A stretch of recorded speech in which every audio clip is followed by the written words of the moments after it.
Well, I finally had the last conversation I had to have before I could have this video. So the bears won't stop lying on Twitter. Even the bears that are insiders in MULN and trying to convince people to sell. And David Mitry hates these people. Like, he hates them with a passion. He didn't understand the deal that he signed when he signed it. He did not understand that they were going to break the law and screw retail over and force a new dilution vote to give them more shares, to steal the 90% ownership that retail had from retail.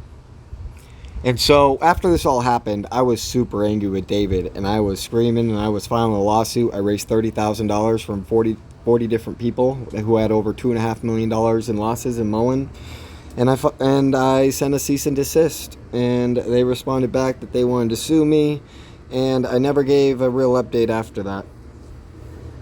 I just kind of dragged things out. But ultimately, David and his team ended up reaching out to me, and we had a conversation, and he explained to me what happened. He explained to me why he tweeted in February why there was going to be a short bomb squeeze, or this stock is a bomb waiting to have a short squeeze, whatever it is that he tweeted in February. And it's because he saw what happened in GameStop. He saw what happened in AMC. He was watching the whole time as he was building his technology and gathering his resources and trying to come up with his plan of bringing something to the market that the people could truly love. And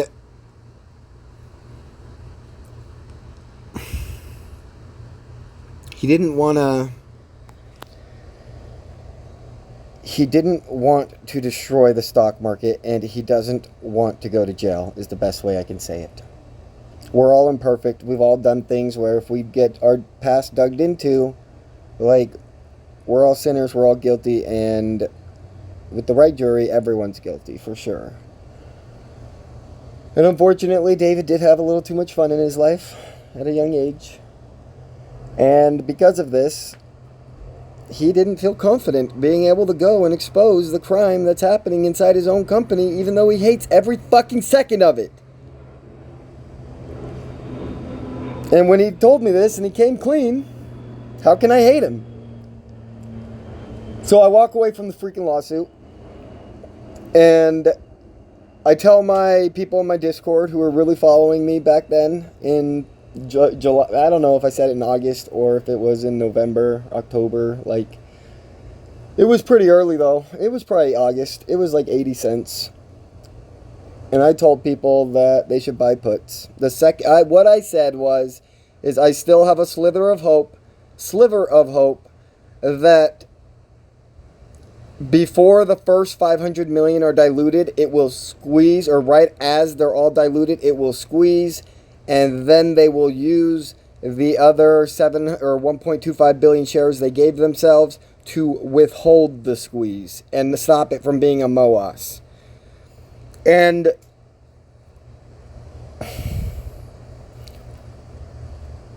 it was like a week later that it hit 80 cents, and they announced that they've tapped into the 1.75 billion. And from that point, I said, buy puts. There's no chance. And I was trying to work on a way that I could sue these people inside of MULN without suing MULN, and there was no way to do it. If you want to go after these people, you have to sue MULN. You have to accuse David Mitry of everything I accused him of, and then you have to go get the records that prove he had nothing to do with it.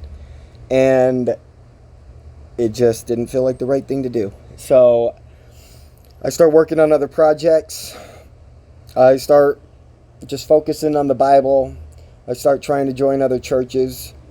I see the 1.75 billion thing happen, and then I see that they vote themselves to 5 billion authorized shares, and I'm just like, fuck, there's nothing David can do to save us.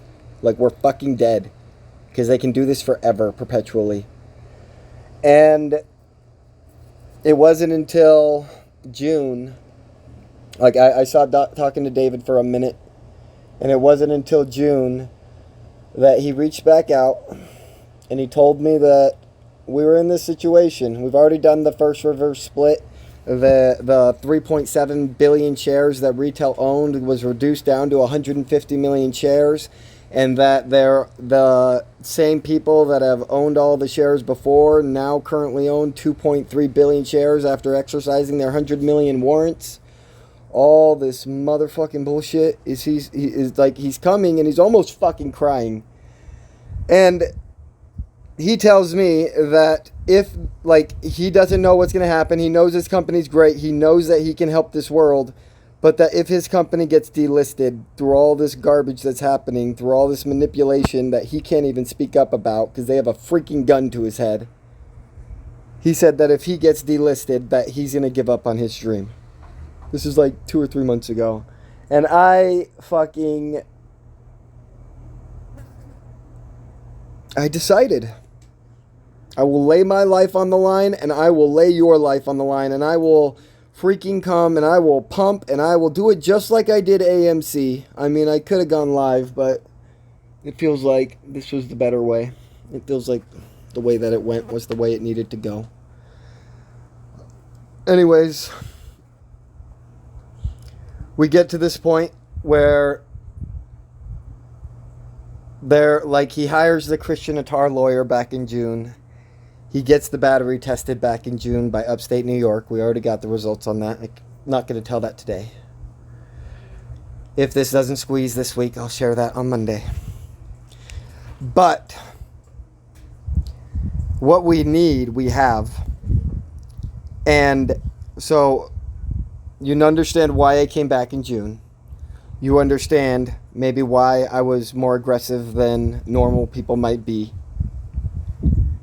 And recently, I got the phone call that David is not 100% sure of any of the numbers, because even the data they're getting doesn't clearly define it, but that from the math that they've been able to deconstruct, there is a 99% chance the last shares are being sold today and or yesterday. So, if that's true, then that means, and David agreed with me on this, that if they're still dropping the price without having shares left, then it's 100% shorts that are jumping on, which is obviously just the same insiders who were diluting before but don't have dilution power, so now they're fucking shorting. And here's the thing. You can't see a short interest above 100% on a stock. The second it hits 100% and there's no dilution to offer, and somebody puts in an order for one fucking contract, 100% of those shorts are forced to buy back immediately. Those are the rules that I learned. And so, just watch the short interest is what I'm saying. Every day, if we don't squeeze, you're going to see it climb until we squeeze. Take it to the bank.